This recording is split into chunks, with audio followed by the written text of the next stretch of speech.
Paris lockdown, day 3. And last night, the President of France, Emmanuel Macron, made a big announcement on TV. And also, a text was sent to all French mobiles. Let me read it to you a little bit.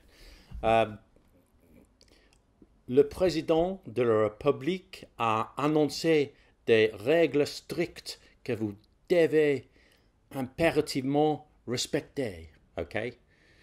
Which means go out, enjoy yourself, meet your friends, and the beer is free. Have fun, love, Manly. Okay, that's not true. I made that up. What it says is that we have to limit our movements. We're not allowed out the house except to go to the pharmacy or to buy food. And not allowed to go to work. You should work from home unless you're part of the essential services, the doctors and nurses, etc. English teachers, no, not included on that list. But if you do go out without permission, you can get fined. There are police, the army are going around finding people who are going out without good reason, and eventually you're going to have a form that you have to sign and say why you have left the house.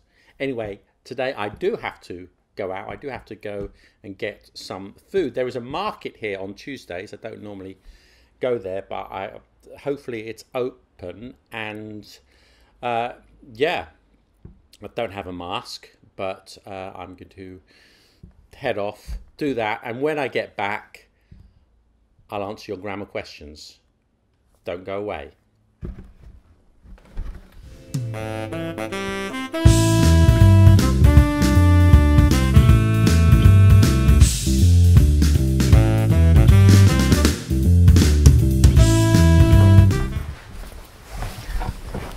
A successful outing to the market. Do you want to see what I got? No? I'm going to show you anyway. You can learn some vocabulary. These are called carrots. Only kidding. I know you know all that stuff. Got some chilies, like things spicy. Some bananas. And some tomatoes there. Some tangerines. And a lemon. Okay, by the way, this is not supposed to be a vlog. If it is, it would be the most boring vlog in history. I mean, what do I do all day? I drink coffee, cut my toenails, watch Korean dramas on Netflix, and eat the occasional banana. If Casey Neistat was watching, he'd be f***ing jealous of my exciting lifestyle. Live large. Anyway, enough. Let's do the grammar right now. Ber Schaffnerhund. I'm not sure I'm pronouncing that correctly, but you do ask a good question. You're from Poland. The difference between suit, match, fit, and go with. Okay. So suit. This suits you. It means you look good in it. That dress really suits you. Match, it means it matches something else. Is it a good combination? That dress matches your shoes. Fit means the right size. It suits you very well, but it doesn't quite fit you.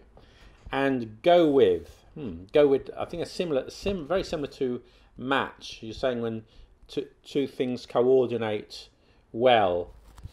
You're wearing a suit, but it really doesn't go with those socks, a black suit and white socks. No.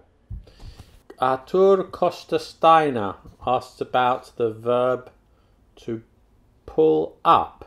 You've asked two questions, but I'll answer this one now. To pull up. Yes, it means to stop a vehicle. So we're driving along in the car, and I might say to the taxi driver, hey, can you pull up at the lights, which means stop a vehicle. I can also say stop. Only for a vehicle. If you're walking, you can't say pull up there. You have to say, let's stop there. Okay. Rohit Tinku asks to explain the difference between you have to and you have got to for obligation, I assume. No difference. No difference in the present tense.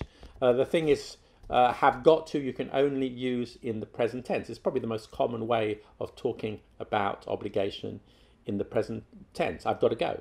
Okay, notice you can contract it to gotta. I've got to go. I've got to see a man about a dog. I have to go. I have to do this. Both are correct. However, in the past, future, you must use have to. I had to do this. Okay, and for negatives, have got to, you can say haven't got to, but I think don't have to is more common in the negative. I don't have to work today. I haven't got to work today. Both are correct. Don't have to, I think, it's a bit more common, but certainly in the affirmative, have got to is the most common way to talk about obligation. Ale Petruzzella, Alessandra from Italy, asks to know the difference between need and to need. That's a good question. That's a good question because, yes, they are two different verbs. Need is two verbs. You have need as a modal verb and to need as an ordinary verb. And most of the time they are the same, and the ordinary verb is the more common. So I could say, for example, I don't need to go to work today because of the coronavirus, or I needn't go to work today because of the coronavirus. However, don't need to is much more common. Now, you could also use need as a question, and you form it just like you do other modal verbs. You start the sentence with the modal. So,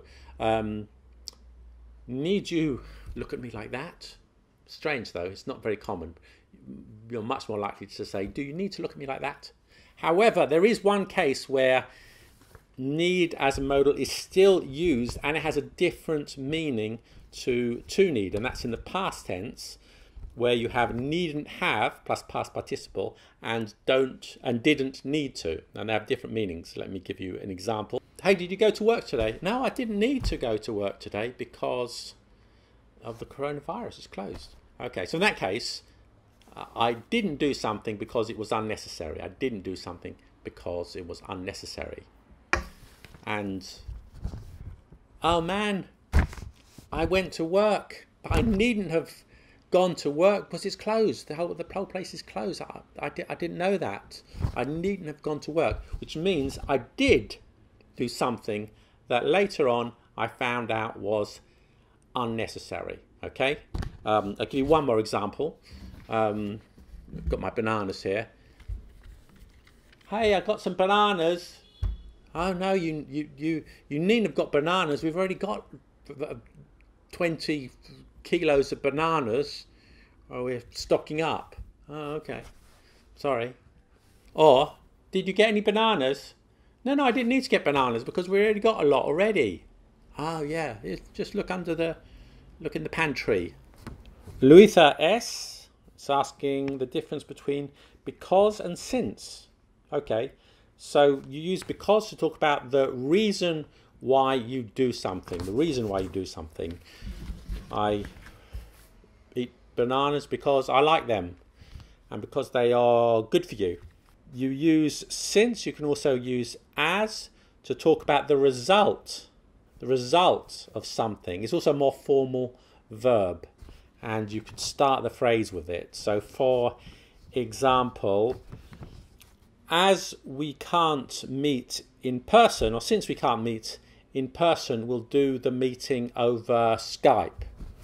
Since we can't go out, we'll stay in and watch TV. Well, maybe that's enough for today. I've got a few more. Can carry on the next opportunity. So stay healthy, and see you next time.